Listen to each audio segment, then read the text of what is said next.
ఓ నమో శ్రీ లక్ష్మీ వెంకటేశ్వరాయ శ్రీ మహాగణాధిపతి నమ.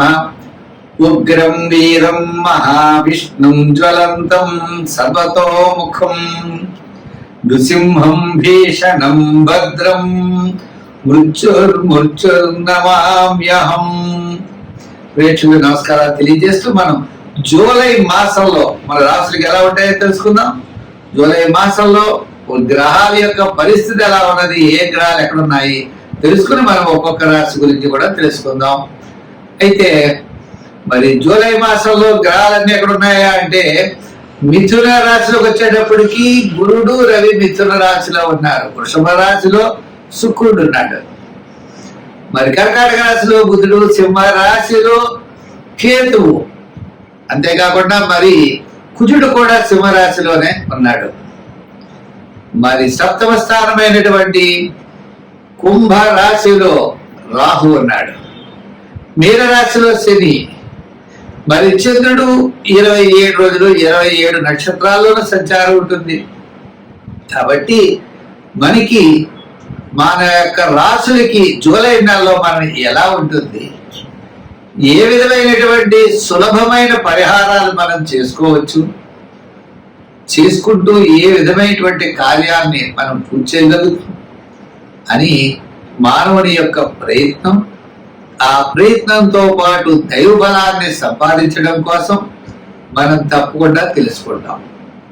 ఇబ్బందులు వస్తాయి అనుకున్నప్పుడు వాటిని అవాయిడ్ చేస్తాం. అనుకూలంగా ఉన్నప్పుడు కాస్త వేగంగా మన ప్రయాణాన్ని ముందుకు సాగిస్తాం. ఆ విధంగా గ్రహాలు ఎప్పుడు కూడా జ్యోతిషం అంటే కాంతిని ఇచ్చేది, మనల్ని నడిపించేది, మనం చూసుకుని నడిచేది.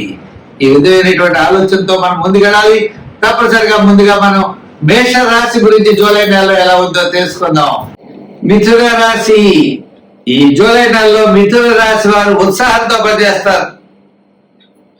విందు వినోదాల్లో పాల్గొనే అవకాశాలు ఉన్నాయి. మీ క్యాలిక్యులేషన్స్ చాలా కరెక్ట్ గా ఉంటాయి. చేత బుధుడు ద్వితీయ స్థాన సంచారం, మరి తృతీయంలో కుజుడు స్థిరాస్తి డెవలప్మెంట్స్, ఆర్థికమైనటువంటి సంబంధమైన వ్యవహారాల్లో కొంత ఇబ్బందులున్నా అనుకూలమైన వాతావరణంలోకి వస్తుంది. మీ యొక్క ప్రణాళికలన్నీ కూడా చాలా చక్కగా ఉంటాయి. దానికి అనుగుణంగా మీరు ముందుకు వెళ్ళేటువంటి అవకాశాలు ఉన్నాయి. జన్మంలో గురుడు అలాగే శని వారి యొక్క స్థానాల్లో పెద్దగా అనుకూలంగా లేకపోవచ్చు. అసంతృప్తి, చికాకు, శ్రమ, ప్రతి పని కూడా పట్టుదలతో ముందుకు వెళ్ళడం, ఇటువంటి స్వల్పమైన సమస్యలు అయితే మీకు ఉంటాయి. ఉన్నప్పటికీ కొన్ని విషయాలు తప్పనిసరిగా ప్రభుత్వ సంబంధమైన వ్యవహారాల్లో అనుకూలత ఉంటుంది. ఉద్యోగంలో స్వల్పమైన సమస్యలు వస్తాయి. ఆ సమస్యలు మళ్ళా సరిదిద్దుకుంటారు. మీ యొక్క ఆలోచన, మీ యొక్క ప్రణాళికలతో దాన్ని సరిదిద్దుకునేటువంటి మార్గం కనపడుతోంది. ఇంకా వ్యయం అంటారా, కుటుంబార్థిక సంతానపరమైన వ్యవహారాలకు వ్యయం జరిగే అవకాశాలు ఉన్నాయి. ప్రతి పని కూడా మంచి నైపుణ్యంతో ముందుకు వెళ్ళేటువంటి అవకాశాలు కనపడుతున్నాయి. ఉద్యోగ పరంగా, రాజకీయ పరంగా, వృత్తుల పరంగా ప్లానింగ్ అన్నది చాలా అవసరం. ఆర్థిక వ్యవహారాల్లో కూడా. అందుచేత మీరు రేపు ఏ పని చేయబోతున్నారో ఈ రోజే మనం నోట్ చేసుకోవాలి.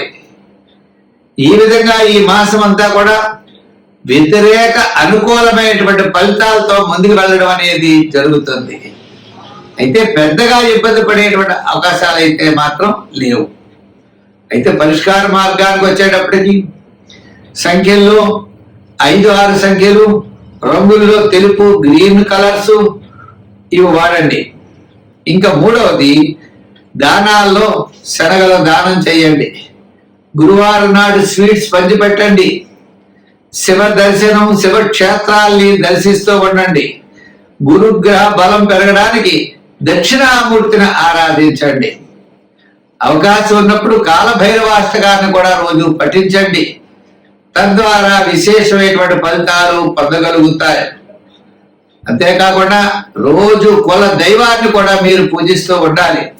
కుల దైవాన్ని పూజించడం ద్వారా విశేషమైనటువంటి ఫలితాలు మీరు పొందగలుగుతారు. ఎప్పుడైనా సరే ప్రతిరోజు కూడా శివ స్తోత్రాలు, శివ నామస్మరణ చేస్తూ ఉండండి. తద్వారా విశేషమైనటువంటి ఫలితాలు మీరు పొందగలుగుతారు. స్వస్తి. కర్కాటక రాశి.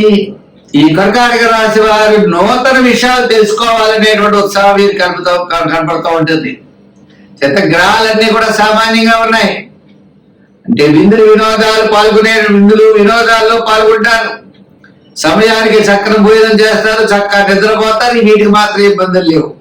యజాత శుక్రుడు లాభస్థానంలో ఉంటాడు. వ్యయంలో రవి బుధుడు ఉన్నారు. వ్యయంలో రవి బుధుడు గురుడు కూడా అక్కడే ఉన్నాడు. ఇంకా మరి ద్వితీయంలో కుజుడు ఉన్నాడు. ఈ విధంగా ద్వితీయంలో కేతు కూడా ఉన్నది.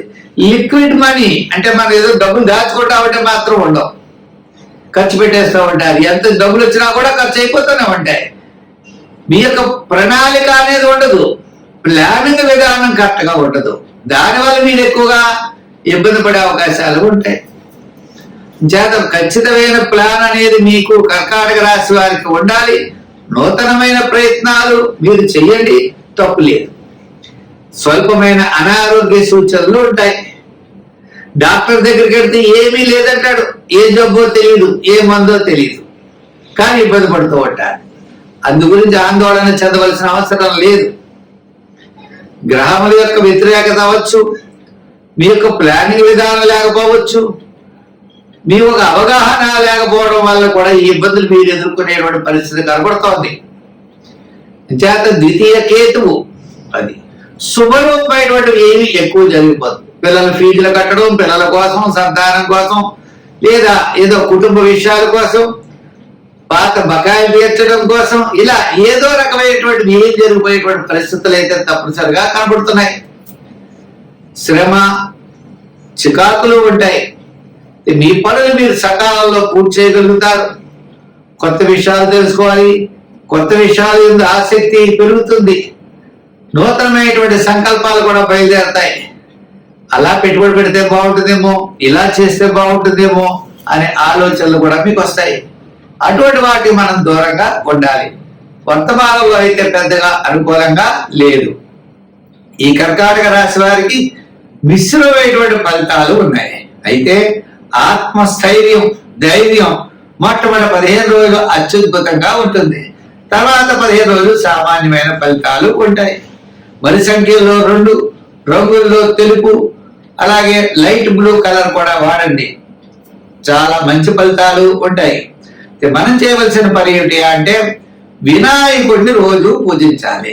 బుధవారం వినాయకుడికి ఉండ్రాళ్ళు నైవేద్యం పెట్టండి, వినాయకుడిని పూజించండి, గరిగిగడ్డితో పూజించండి. రోజు బెల్లం ముక్క వినాయకుడు నైవేద్యం పెట్టి ఆ ముక్కను మీరు స్వీకరించండి. తద్వారా మీకు అనుకూలమైనటువంటి ఫలితాలు, కార్యజయం, సర్వత్రా చికాకులు తగ్గుతాయి.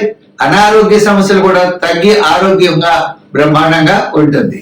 స్వస్తి.